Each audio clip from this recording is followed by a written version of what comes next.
بسم اللہ الرحمن الرحیم الحمد للہ رب العالمین والصلاة والسلام علی رسولہ الکریم اما بعد۔ میری پیاری مائیں اور بہنوں، قرض لینا ایک ضرورت بھی ہے۔ آج ہم قرض کی ادائیگی پر مشتمل بیان پر روشنی ڈالیں گے انشاءاللہ۔ قرض لینا ایک ضرورت بھی ہے اور امانت بھی۔ بعض اوقات انسان ایسی مجبوریوں میں گھر جاتا ہے کہ اسے قرض لینا پڑ جاتا ہے۔ اسلام نے قرض لینے کی اجازت دی ہے، مگر ساتھ ہی قرض ادا کرنے کی سخت تاکید فرمائی ہے۔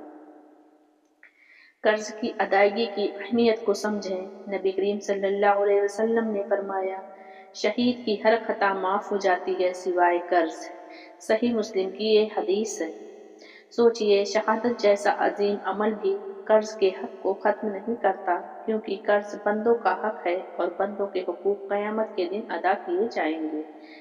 اس لیے رسول اللہ صلی اللہ علیہ وسلم قرض کی ادائیگی کے لیے دعائیں سکھاتے تھے تاکہ اللہ سبحانہ وتعالی آسانی فرما دے اور مال میں برکت عطا فرمائے۔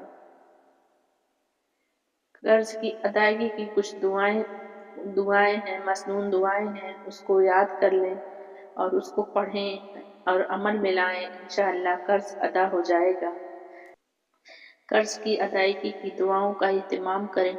اللہ تعالیٰ اپنے حلال مال کے ذریعے مجھے کفایت عطا فرما، اپنے فرض سے مجھے دوسروں کا محتاج نہ بنا۔ یہ دعائیں ہمیشہ اللہ سبحانہ وتعالیٰ کی بارگاہ میں مانگتے رہنا چاہیے۔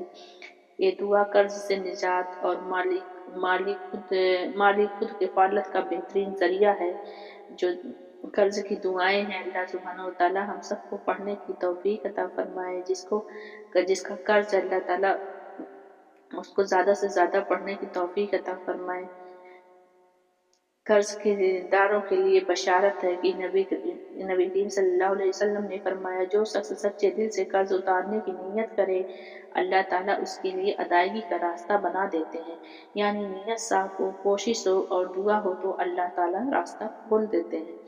قرض لینے کے آداب: قرض لینے سے پہلے اچھی نیت اور ضرورت کی حد میں لینا، ادائیگی کی نیت اور کوشش کرنا، غیر ضروری اخراجات چھوڑ دینا، قرض کی ادائیگی کو ترجیح دینا، حرام کمائی سے سخت پرہیز کرنا۔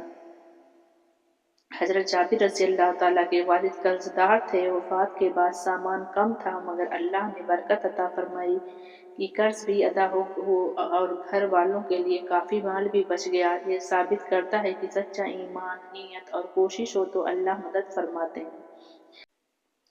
قرض کو بوجھ سمجھیں، قرض کے مسئلے کو ہلکا نہ لیں۔ قرض کی ادائیگی کی دعا اور کوشش کبھی نہیں چھوڑیں۔ اللہ سبحانہ وتعالی ہم سب کو رزق حلال، قناعت اور قرض سے نجات عطا فرمائے۔ اللہ سبحانہ وتعالی ہم سب کو ہدایت کے راستے پر چلنے کی توفیق عطا فرمائے۔ آمین ثم آمین یا رب العالمین۔ وآخر دعوانا الحمد للہ رب العالمین۔